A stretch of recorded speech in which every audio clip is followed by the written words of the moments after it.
मां यादव खेसारी लाल के बर्थडे में पहुंची और उन्होंने खेसारी लाल यादव को गिफ्ट दिया। क्या गिफ्ट दिया है आप लोग वीडियो क्लिप पूरा देखिए, एंजॉय कीजिए दोस्तों। थोड़ा खाली करो। हेलो ए भाई स्टार्ट होगा भाई।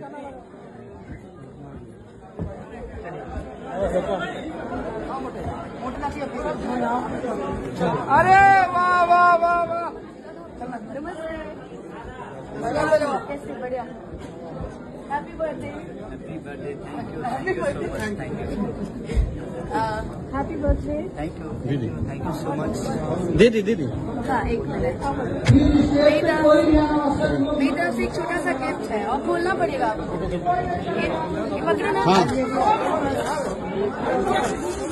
भैया आपके सामने दे रही हूँ, आपके सामने दे रही हूँ। इधर आइए।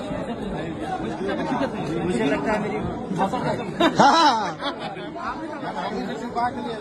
मुझे लग रहा है मेरा वक्त है। अच्छा भैया ऐसे क्या करो। आइए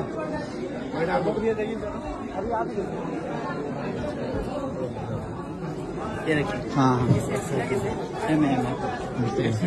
आपके साथ है? ना नहीं, इनके साथ। किसके साथ? अनुपमा के साथ। हाँ।